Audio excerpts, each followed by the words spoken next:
नमस्कार दोस्तों, पिछले वाले वीडियो में अपन ने सीखा था वोल्टेज, धारा और प्रतिरोध के बारे में। लेकिन अपन ने उनके बारे में कुछ जानकारियां ही बटोरी थी।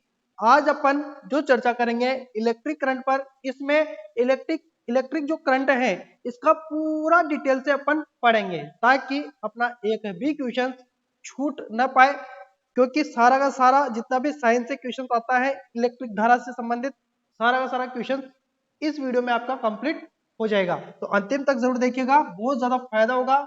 क्लास देखने के बाद जितने भी आपके ऑब्जेक्टिव क्वेश्चंस रहते हैं इलेक्ट्रिक करंट से संबंधित वो करके देखना। अगर इससे इस क्लास से बाहर वीडियो मतलब क्वेश्चन जाते हैं तो कमेंट करना है ना। सारा का सारा निचोड़ इसी वीडियो में आपको विद्युत धारा से संबंधित सारा मिल जाएगा। देखिए, इलेक्ट्रिक करंट यानी कि हिंदी में कहेंगे अपन इसको विद्युत विद्युत धारा। ठीक है, विद्युत धारा कहेंगे।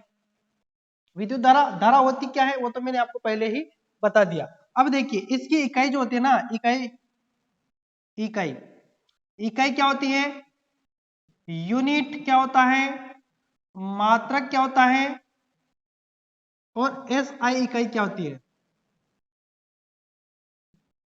समझे मेरी बात को?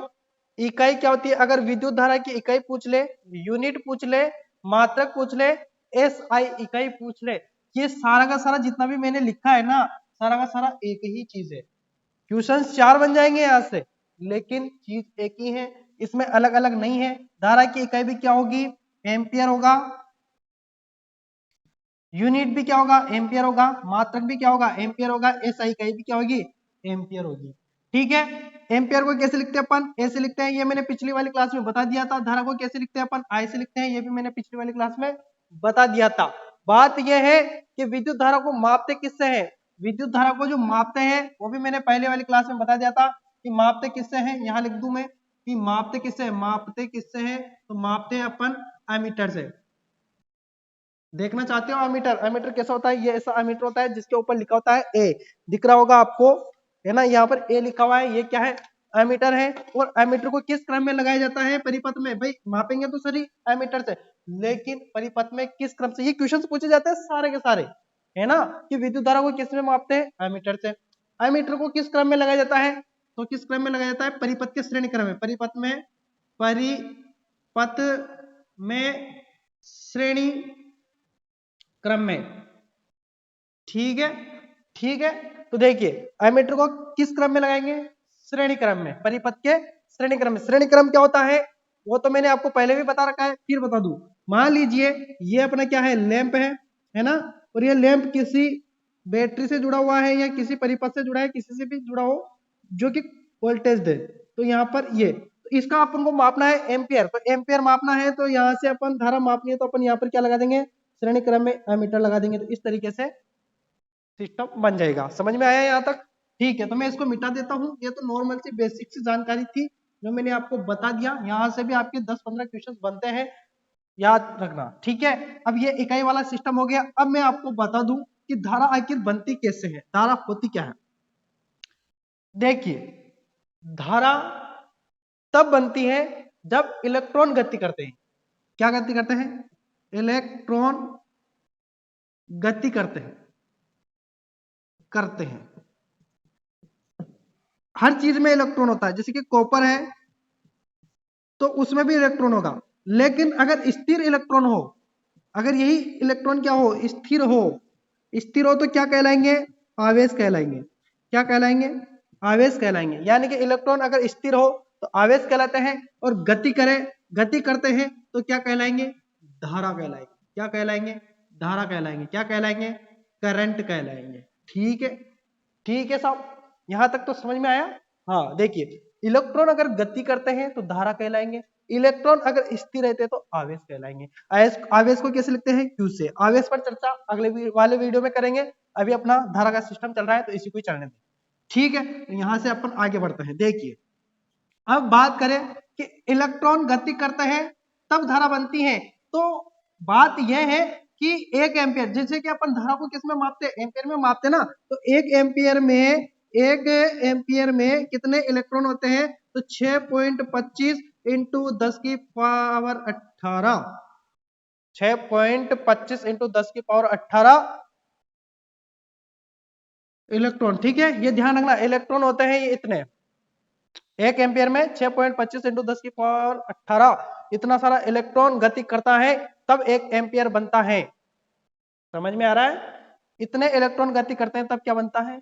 1 एम्पियर बनता है। और कितने सेकंड में? 1 सेकंड में, सेकंड में।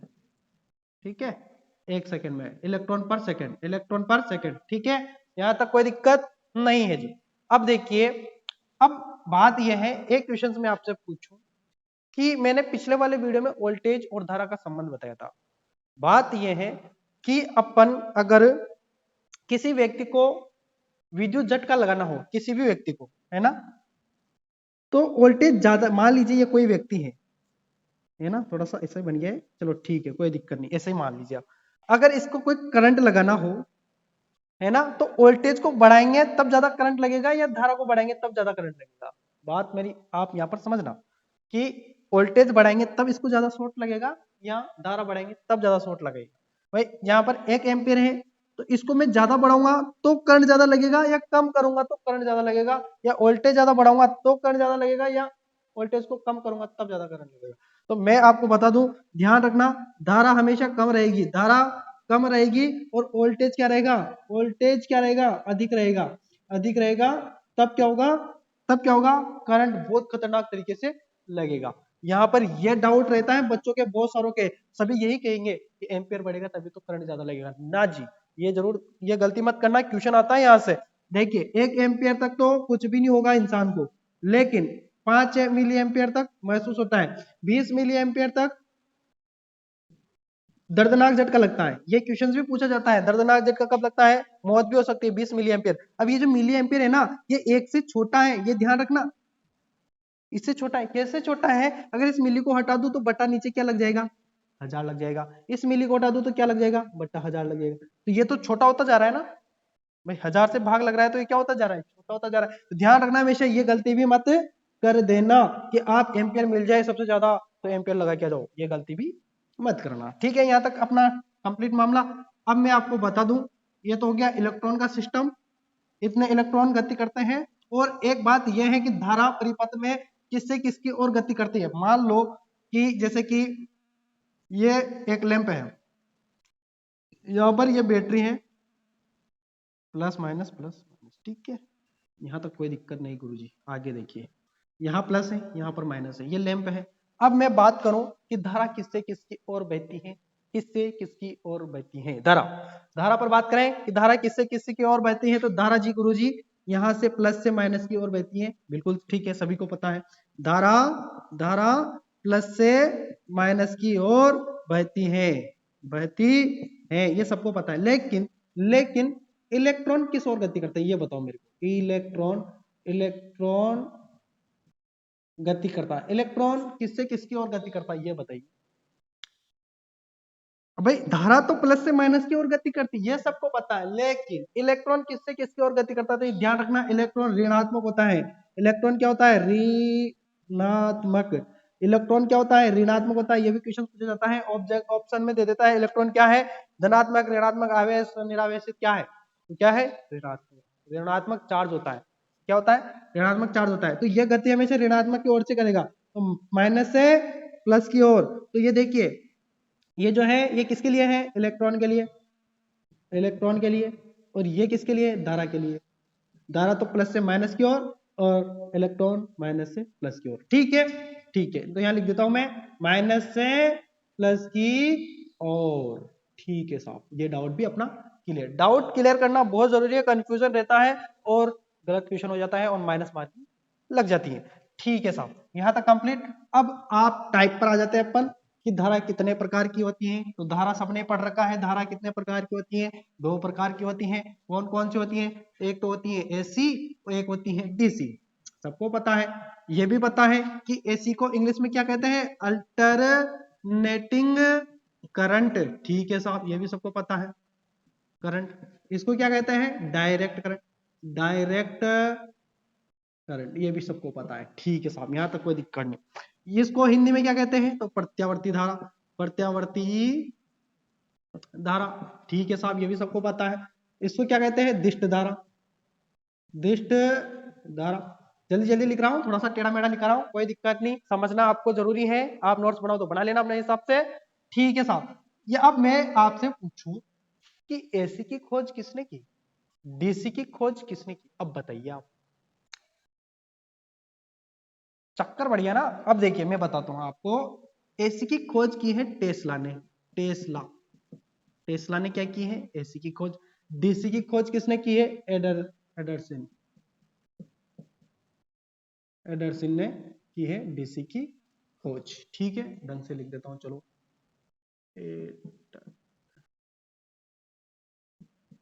लिख लेना भैया इसको, है ना। खोज है ये, एसी की खोज टेस्ला ने, डीसी की खोज एडरसन, ठीक है। यहां तक अपना काम कंप्लीट। अब मैं आपको पूछ लूं फ्रीक्वेंसी, फ्रीक्वेंसी से पहले मैं आपको इसका सिंबल बना देता हूं। देखिए एसी क्या होता है, एसी जो होता है ना, जैसे कि यहां पर ये मैंने बनाया, इधर भी मैंने ये बनाया, समझना यहां पर, अगर ऊपर की ओर धारा रहेगी, ये प्लस है ये माइनस है, ऊपर की ओर रहेगी तो समझ लो लाइट आ रही है, बिजली आ रही है, धारा आ रही है, और ऋण में चली गई तो समझ लो धारा नहीं आ रही। समझ में आया। अब देखिए यहां से यहां तक का जो समय है तब तक तो धारा आ रही है, और यहां से यहां तक का समय में धारा नहीं आ रही है। यहाँ अगर लैंप जोड़ोगे तो इस टाइम पर लैंप नहीं जलेगा, इस टाइम पर लैंप जलेगा। तो ये जो प्रोसेस चलती है ना एसी में, 1 सेकंड के अंदर 50 बार चलती है। यानी कि लैंप के अंदर अपने घरों में विद्युत सप्लाई कौन सी आती है, एसी, एसी आती है ना अपने घरों में, घरों में आती है, घरों में कौन सी सप्लाई आती है, एसी सप्लाई आती है। तो घरों में जो एसी सप्लाई आती है वो अपना जो लैंप चलता है वह 50 बार तो बंद होता है और 50 बार जलता है। कौन सा वाला, येलो कलर वाला। अब तो एलईडी चल गया, एलईडी डीसी पर कार्य करता है, डीसी को डीसी में बदल देता है, वो प्रोसेस अब चेंज हो गई, ठीक है। तो वो पहले वाले टंगस्टन वाले जो लैंप आते थे, टंगस्टन वाले, ठीक है। तो ये टंगस्टन वाले लैंप के ऊपर चर्चा कर रहे हैं अपन। तो यहाँ पर इस टाइम पर लैंप जलेगा, इस टाइम पर नहीं जलेगा। ये प्रोसेस कितनी बार होती है, 1 सेकंड में 50 बार होती है। दिखता नहीं है, एक सेकंड में 50 बार बंद चालू होगा तो क्या दिखेगा, क्या नहीं दिखेगा। तो ये होता है एसी में प्रोसेस। और डीसी में क्या होता है, लगातार डीसी करंट आता ही रहता है ना, इसमें माइनस में नहीं जाता, यानी कि लैंप लगातार जलता ही रहता है, बंद नहीं होता। तो ये होता है डीसी और एसी में अंतर। अब देखिए इसमें क्या होता है, कितनी बार बंद होता है, कितनी बार चालू होता है, तो 50 बार। इसको क्या कहेंगे, हर्ट्ज कहेंगे, आवृत्ति कहेंगे। इसमें क्या होता है, जीरो, शून्य, यानी कि इसमें लगातार आता ही रहता है, तो इसमें आवृत्ति नहीं होती डीसी में। अब बात यहाँ पर यह आती है कि दर्दनाक झटका कौन देता है, मतलब कि मारने में शक्तिशाली कौन है, कौन खतरनाक झटका देगा कि 1 बजे में सल्टा देगा, कौन करता है ये काम। तो देखिए ये काम तो करता है भैया डीसी। क्यों, क्योंकि मान लीजिए कि इसमें अगर करंट आ रहा है और हाथ लगाया तो बंद तो हो ही नहीं रहा ना, ऋण में तो जा नहीं रहा, सारा धन में, यानी कि इसमें फ्रीक्वेंसी है नहीं, तो टच हाथ लगाएंगे तो छूटने की संभावना नहीं होती। लेकिन इसके अंदर कितनी बार छूटने की संभावना होती है, 1 सेकंड के अंदर 50 बार। क्यों, क्योंकि इसमें विद्युत बंद भी तो हो रहा है, 1 सेकंड के अंदर 50 बार बंद हो रहा है ना, तो उस सिचुएशन में अपना हाथ क्या हो जाता है, छूट जाता है। तो घातक कौन होती है, तो घातक कौन होती है, तो घातक का ध्यान रखना, घातक कौन होती है, घातक, घातक कौन होता है, तो डीसी होता है घातक, ठीक है। यहां तक उतार लेना, आगे मैं इसको मिटा देता हूं क्योंकि जगह नहीं है। ज्यादा उत्पादन किसका किया जा सकता है, उत्पादन, उत्पादन पर बात करेंगे। उत्पादन तो इसका उत्पादन 33 किलो वोल्टेज तक किया जा रहा है, इसका उत्पादन केवल 250 वोल्टेज तक किया जा सकता है, ठीक है, ध्यान रखना। अगर बात यह है, sorry, transmission, transmission line, line, तो ट्रांसमिशन के लाइन के लिए एसी काम में ली जा सकती है, डीसी नहीं ली जा सकती। क्यों, क्योंकि इसमें क्या होता है, लॉस कम होता है, लॉस कम होता है, इसमें लॉस क्या होता है, अधिक होता है। क्यों, क्योंकि इसको ज्यादा दूर तक नहीं ले जा सकते आप, इसको ज्यादा दूर ले जाओगे तो ये बीच में ही खत्म हो जाएगी, ज्यादा दूर तक नहीं जा पाएगी, लेकिन ये ज्यादा दूर तक जा सकती है, ठीक है। आगे देखिए इसमें इसको स्टोर कर सकते हैं, इसको स्टोर कर सकते हैं, स्टोर यानी कि बैटरी के अंदर इसको अपन रख सकते हैं, अपने मोबाइल के अंदर स्टोरेज, मतलब कि जैसे कि बैटरी है, बैटरी के अंदर अपने विद्युत सप्लाई को स्टोर कर रखा है ना, लेकिन एसी को स्टोर नहीं कर सकते, एसी को स्टोर नहीं कर सकते, ठीक है। तो यहां तक समझ में आया होगा आपको सारा डिटेल्स।